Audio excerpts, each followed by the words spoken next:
Good morning.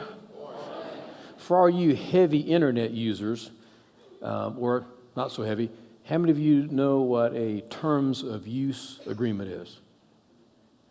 Hey, all right. A lot more technical savvy than the first service. Whenever you log onto a website or like a Google or Amazon or anything like that, this little box will come up. You need to agree to our terms of service agreement. A company not long ago did a survey, and they said that the average American, the websites that they visit on a regular basis or semi-regular basis, and all the terms of agreement that they agree to, if they were to actually read them,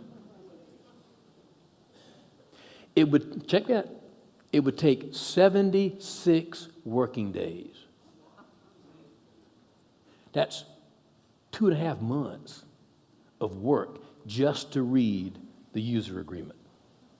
How many of you have spent 2.5 months reading the user agreements? Anybody? Nobody's going to do that. And so we're like slaves, right? You know, click if you agree. I don't want to agree. No. You cannot connect. You know, you want to Google something? No, you can be out to Google. You can't Google anything. Well, I'm going to go to Yahoo. Well, try that if you like. They got a user term agreement too. You can't do anything. You can't connect unless there's an agreement there. And if you look at those user agreements, if you ever read the simplified version of it, it basically says, this is what is ours.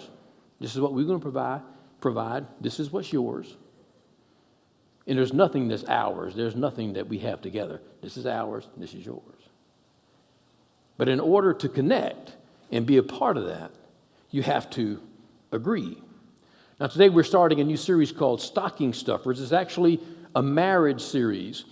And it's all about understanding those 3 areas in marriage: yours, mine, and ours. Everybody has those. Every marriage has those 3 holding places. I have things that are mine. You have things that are yours. You have your friends, right? Probably people you work with. I've got my friends. And then we have our friends. You've got your car. I've got my car. Some things are personalized. Most things in marriage are meant to be used together. It's meant to be ours. However, there are some things in marriage that are never supposed to be community property, like a toothbrush. This is mine. That's yours. There is no our toothbrush. Now, there have been occasions when Georgie would make mine hers on a trip. I don't know what is. Baby, put it on the checklist.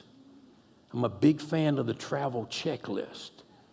Somehow she'd forget that toothbrush. Baby, I don't need to use yours. Oh, darling, you know I love you more than life, but that's mine.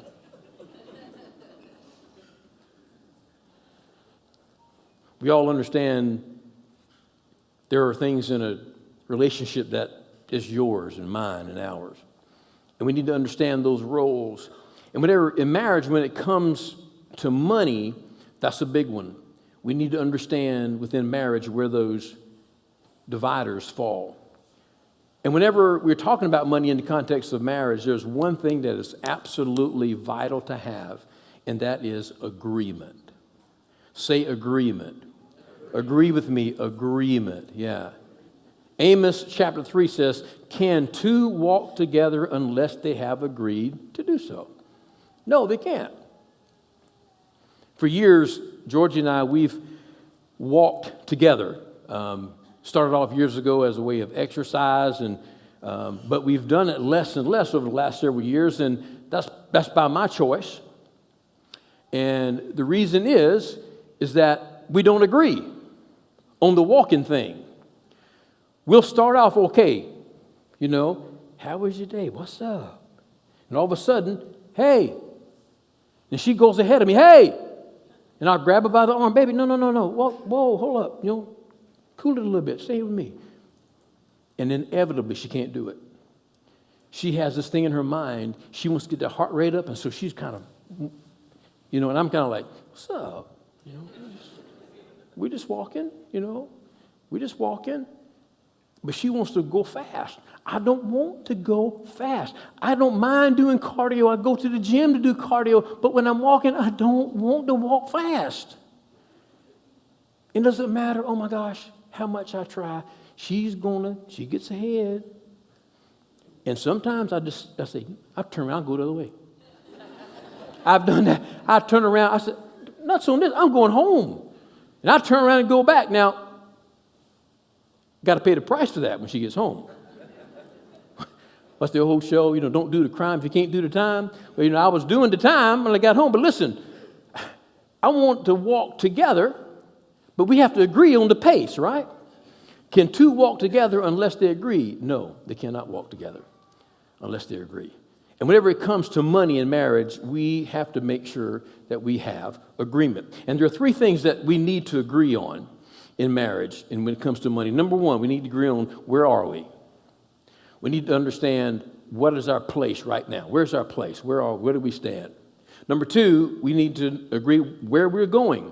What are our priorities? What's important to us? And number three, how do we get there? What is our plan? From where we are to where we're going, what is our plan in between? Now, I'm going to tell you what I'm going to share with you this morning is extremely practical, and it's very biblical, but some of you are going to say, like, wow, that is so practical. Well, I deal with so many couples. We as a church and pastor, we deal with so many marriages and couples that they don't agree when it comes to money and finances, and many times they would really benefit for taking a small financial class, but most of the times the guys don't want to do that. And so what I want to do this morning is talk to you about something that's very personal, or it's very applicable, very practical for us, okay, in order to do. So, number one, first thing we agree on is where are we? What is our place right now? And let me tell you, you need to get out a piece of paper, write this down with your spouse, or if you're a single parent or a single person, doesn't matter, you need to understand these things. You need to write them down. This is the first thing you need to write down, what is your income? You need to write down your income. Now, I'm going to tell you right now, all the experience I've had with couples, a lot of times, one of you is hiding money. Amen. You get a little extra, but you don't tell him, you don't tell her. You get a little rebate, get a little refund, and you say, this is just going to be my pocket money. This is going to be my carrying around money. I'm not going to let them know what this is. Let me tell you, you can't base your marriage on something that's a false and it's a lie. Have full disclosure. Be transparent. What is our income? What is all the money I'm making? And what I mean by that is any weekly paychecks, monthly bonus, monthly paychecks. If there are a couple companies in town where most of their employees, if not all, get a yearly bonus, well, those types of things need to be written down. What is our real income? What do we have coming in? Salary, commission. If you don't know what a commission and bonus is, don't worry about it. Don't worry about it.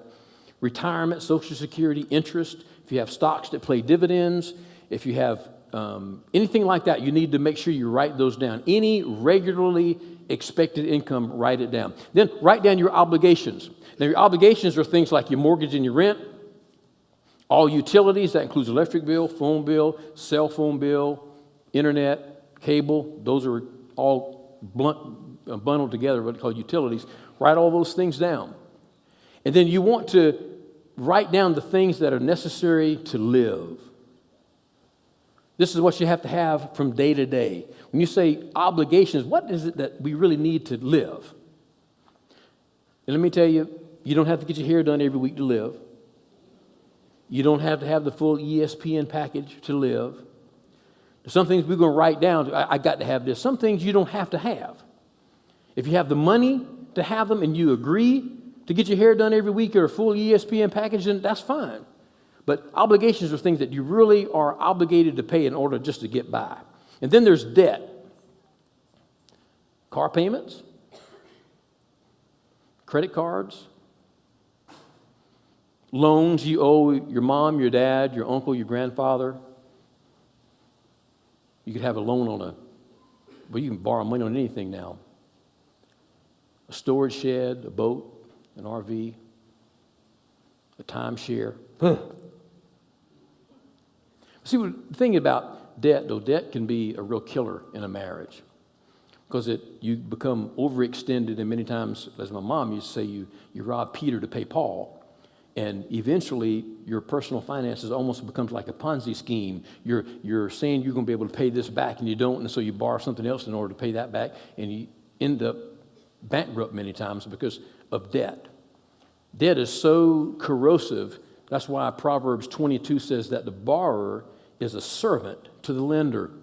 You know, the Bible says that we as believers, we only serve Jesus Christ and Him alone. We don't want to be in debt to a lender. Now, I understand I've been in debt. You know, I understand what that's like.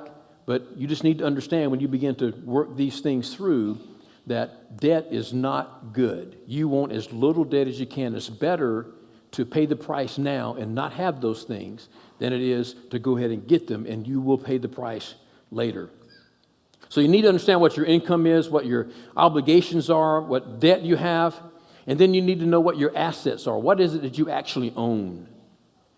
Now you can say, well, you can have a house. I don't own my home. Well, I have a mortgage on it. Okay, if you have a $100,000 house and you have a $50,000 mortgage on it, you own $50,000 of that house. That is an asset of yours. The difference between what is valued at and what you own, and that's your amount that you have as an asset in that home.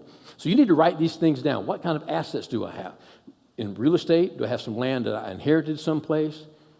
Cars, RVs. Let me tell you, those things are not worth as much as you think they are.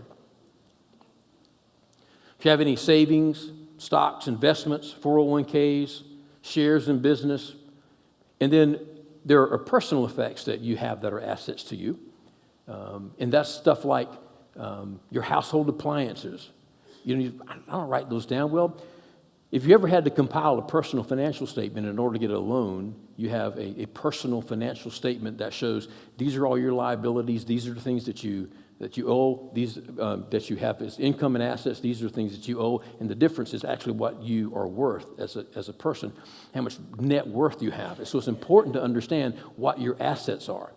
And so when it comes to personal things, you can say, well, you know, I have 6 TVs and I have a boat that's paid for, and be kind on what you give it as far as its value, and it's not worth as much as you think it is.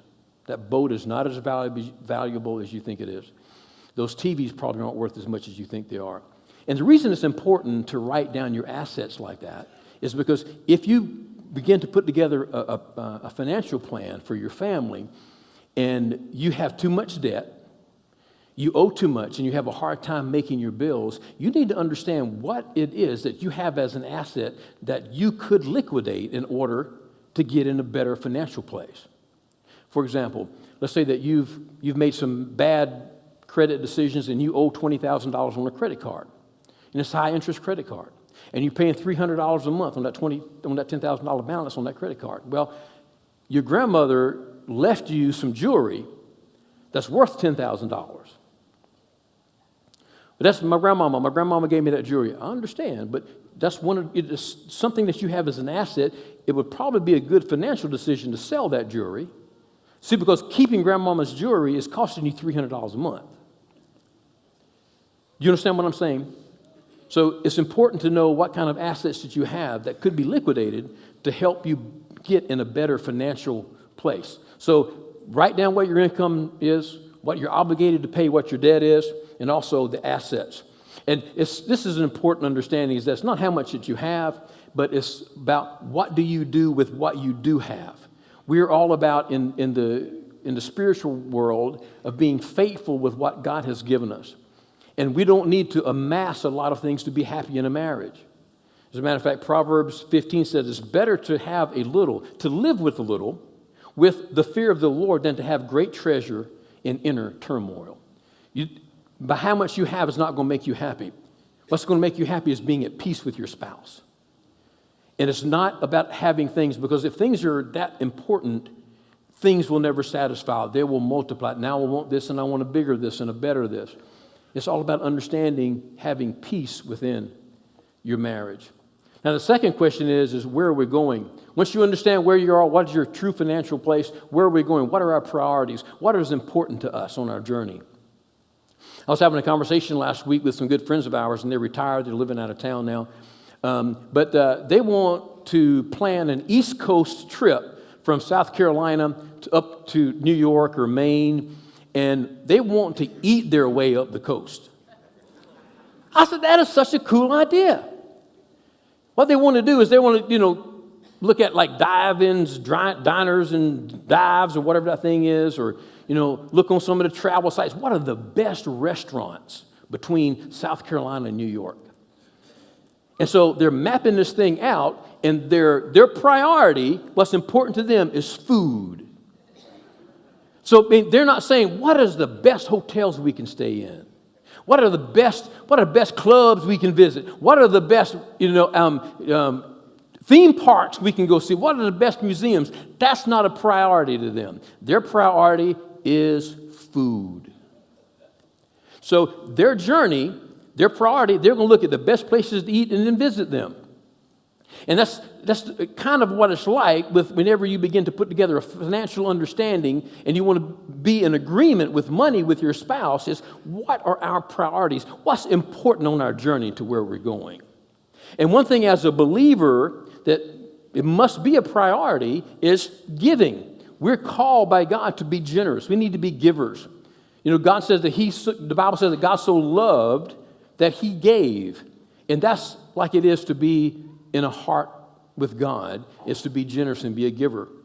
Now, in that vein, this was kind of a last minute thing that I wanted to put this in here, but I want you to look at this video with me just a minute.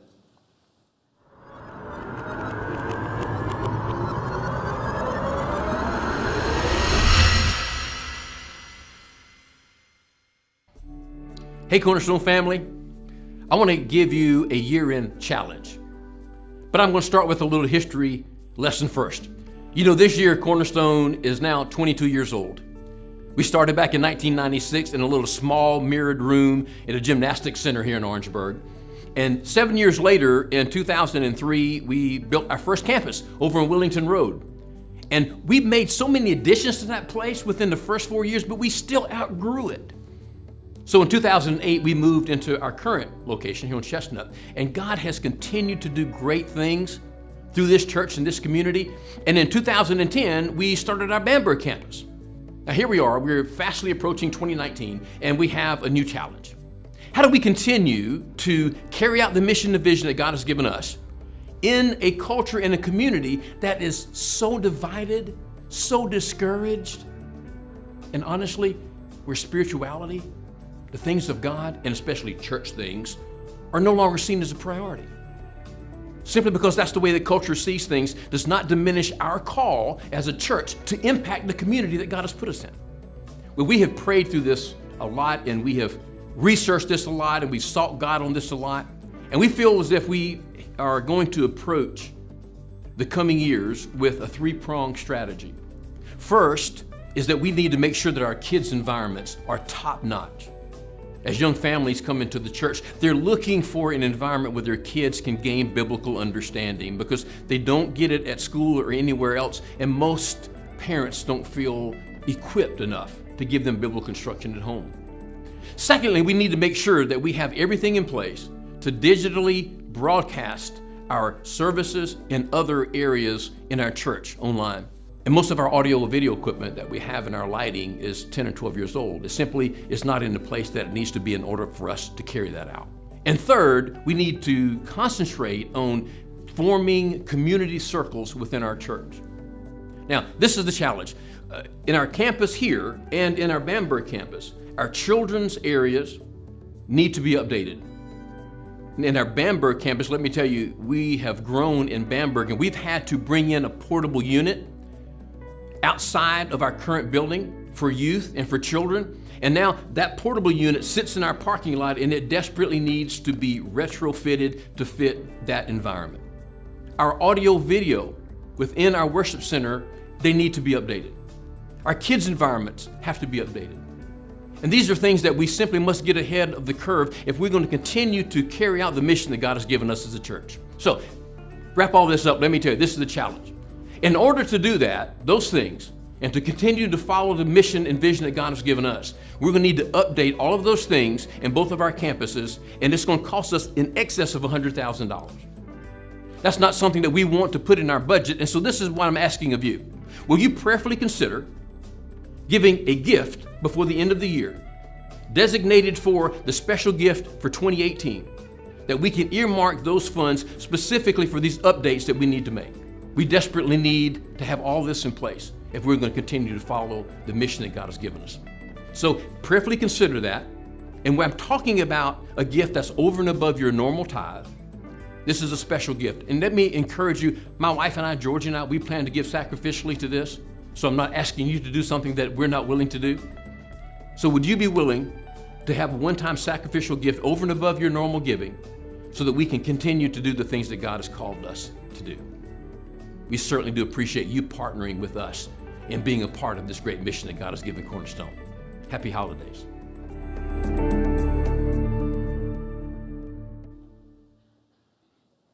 Great. So whenever it comes to priorities as Christ followers, and those priorities being within the context of a Christian marriage, generosity and giving is a big one.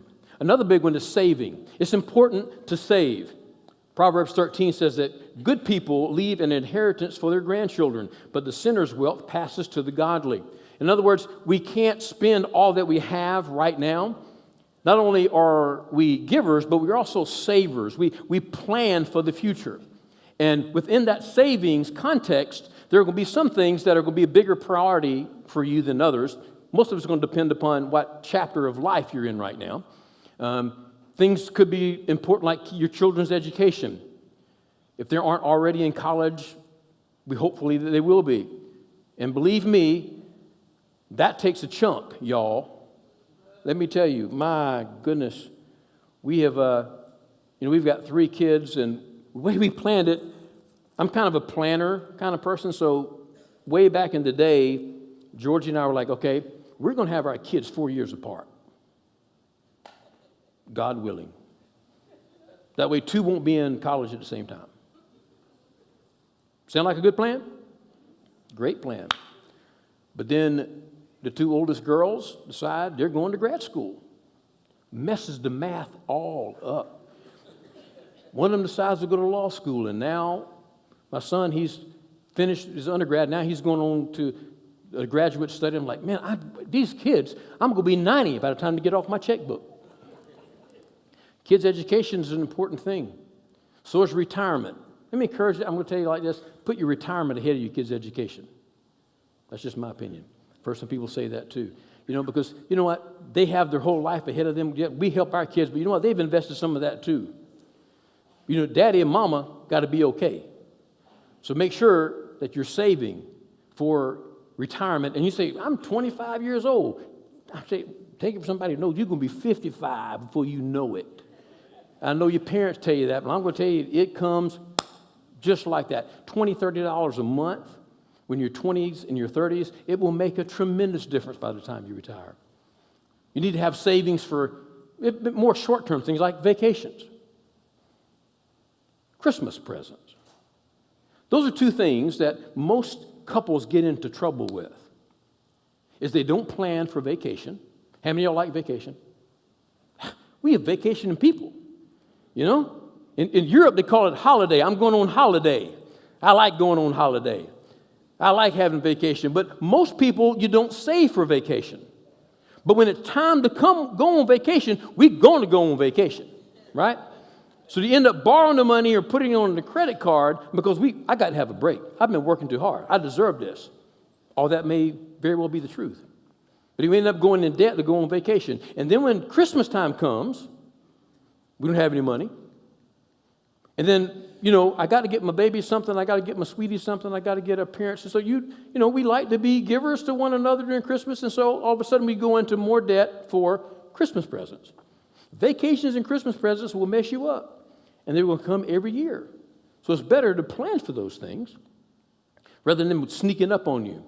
You can have other things like you want to start a business one day, or you want to buy a home if you hadn't saved up enough down payment yet, or you want a second home or a vacation home, whatever it may be. But you need to understand what you're saving for. So we understand where we are. The first question is, where are we? What's our place now? The second one is, what are our priorities? What's important to us? And the third question, which is probably the most difficult to see through, is how do we get there? What is our plan? Because that's hard, because we can sit down and we can write down, okay, this is how much money we got coming in. Not a lot. This is what we owe. It seems to be a bunch. These are things we want to save for.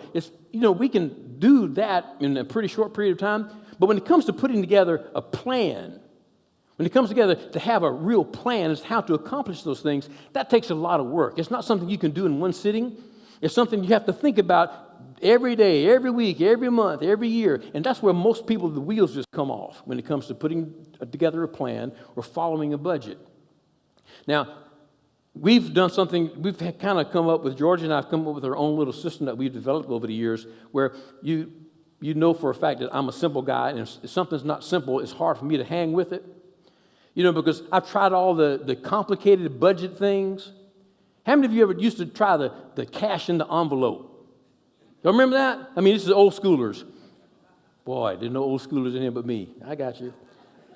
That used to be a strategy. You take an envelope and you put groceries, and you say, this is all the money we can spend this week on groceries. You put $100 in there, and this is all the money we can spend on eating out. This is all the money we can do for clothes. And you'd have all these drawers with all this cash in these different envelopes. Didn't work for me a bit. When I want something, you can have me a drawer full of cash and some envelopes, and I'm not going to take that cash out of there? That's hard. That didn't work for us. Didn't work for me. It's too complicated. Now, some of you OCD people, that works great for you, but you got to do what works. A plan isn't worth anything unless you can see it through. And let me tell you, this is one truth, and you need to understand that if you got a pen, you write it down. A bad plan is better than no plan. A bad plan is better than no plan. You need to have a plan. So let me tell you, if you take that information you start off with, and you know how much income you have, what are your obligations, what are your debts, what your assets, what you have, that's the basis you need to begin to put together a budget. And I'm not going to go into all that little finite detail about what to put together a budget. I want to give you some of the big rocks to put into that container so it can maybe help get you started with that. First of all, let me tell you, you need 4 bank accounts. What? I don't have enough to keep money in one. I feel you. I understand. But there's a strategy behind this. Let me tell you. Number one, you need one main account, and say all. All, say all one more time. All your money goes into that. There ain't none of this your money, this my money, that's later, okay? But all the money goes into that one account. All the money, say all the money.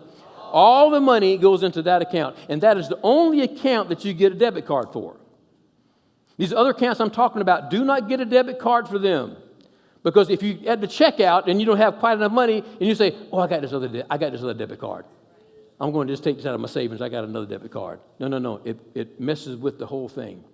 Now, this first account, this account that all the money goes into, that's what you use to pay with your debit card your weekly, day-to-day expenses. Like you got to pay for gas, groceries, eating out, clothing, that kind of stuff. That's what you're going to pay for with that. Now, out of that first account, out of that main account, then you're going to establish a second account, and we call that the automatic account.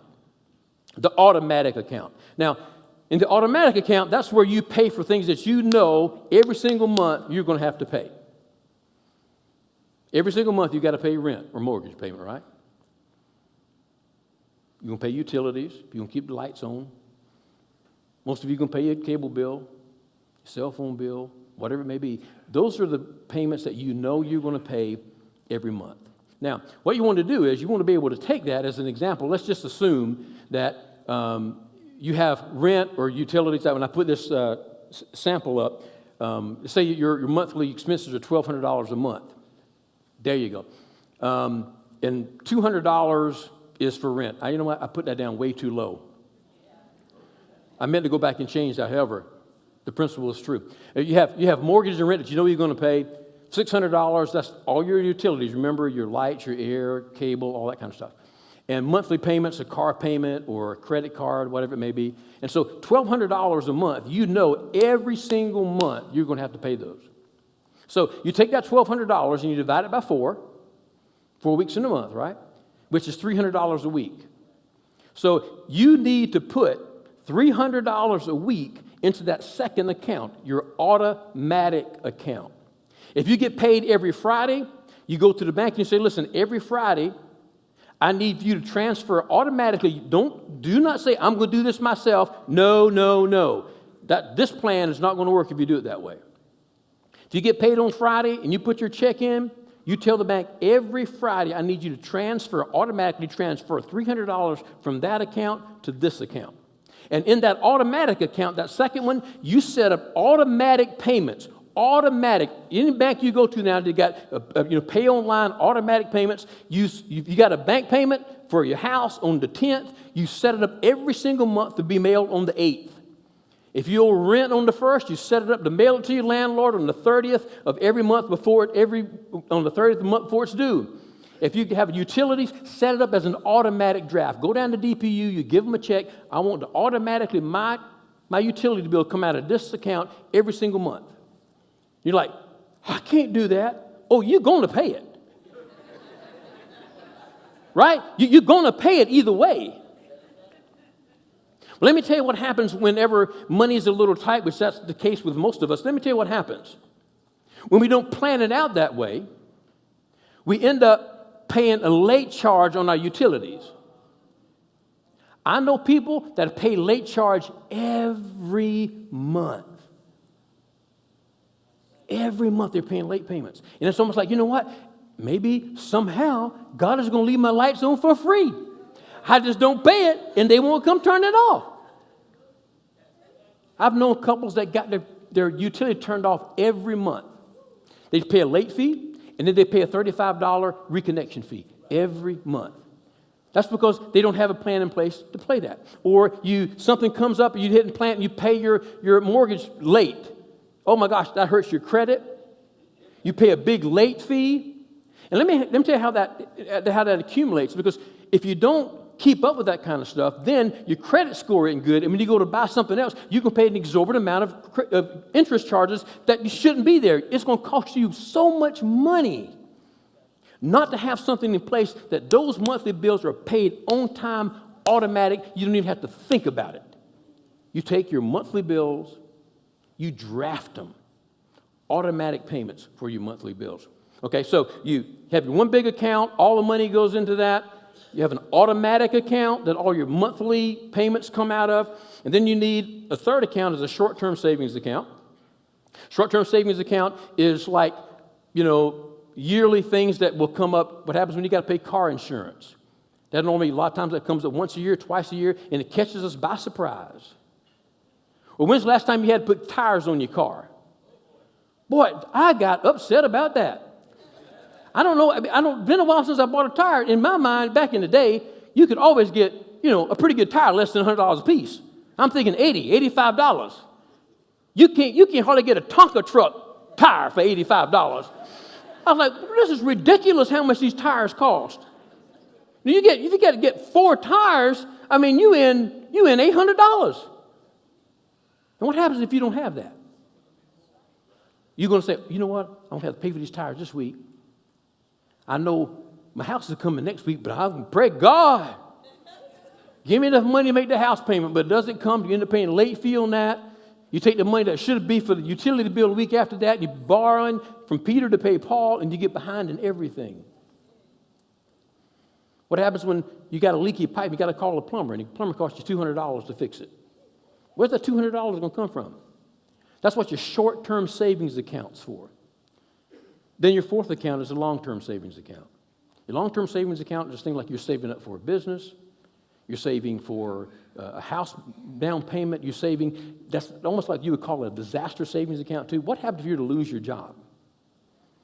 You need enough money to pay your monthly bills. That means your house payment or your rent, your utilities, the things that, you remember I said the obligation things that you have to live? You need enough money in that long-term savings account to last for at least 1 month. Most financial advisors will tell you need at least 3 to 6 months. Hello. I don't know who they talking to. That's a lot of money. There's got to be some faith involved in that. But you need to be a good steward. You need to put some aside in that short term and that long term. And you don't have a debit card for those.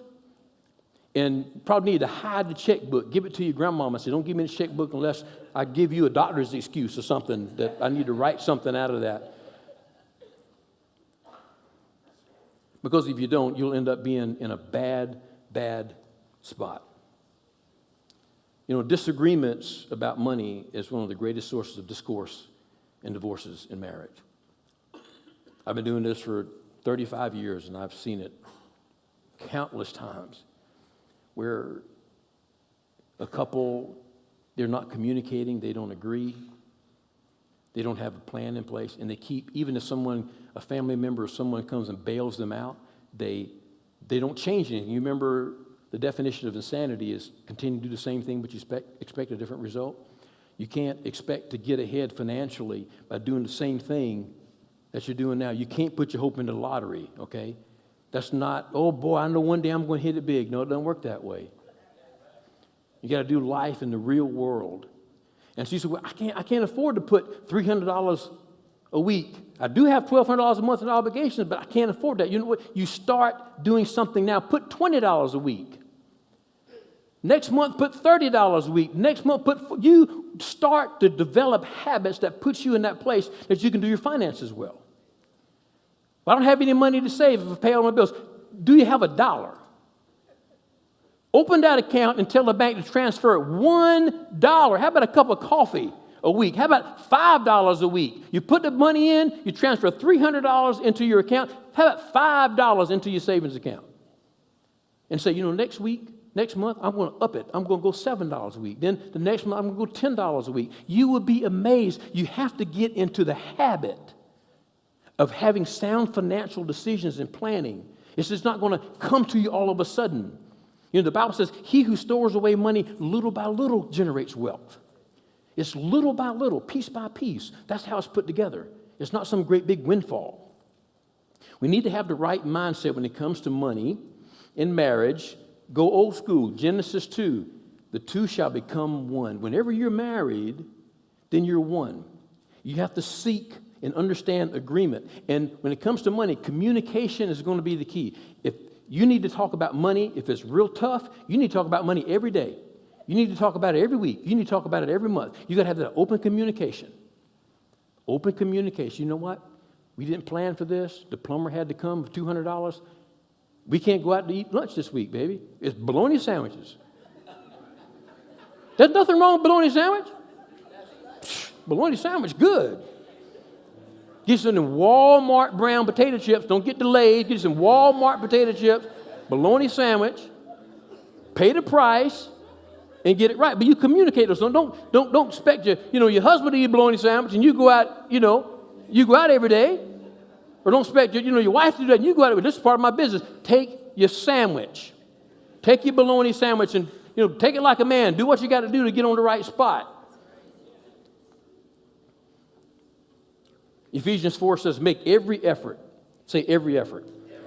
Do whatever it takes to keep the unity in the bond of peace. When it comes to your marriage, there's nothing like just being united and being one. And money is one of those things that the enemy uses to tear families apart. Proverbs 3 says, honor the Lord with your wealth and with the best part of everything you produce.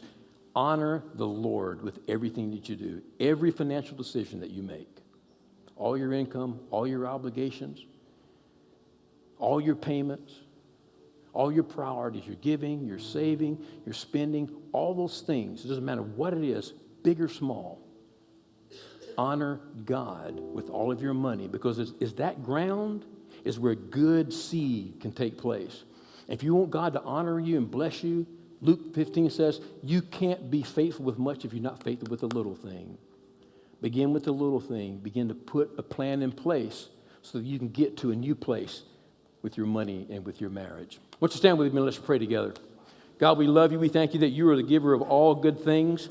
And God, we thank you that you say that the Lord brings wealth and adds no trouble to it. God, I pray that you would bring prosperity and peace to every family that's represented here, God, that you'd make your provision very plain to them.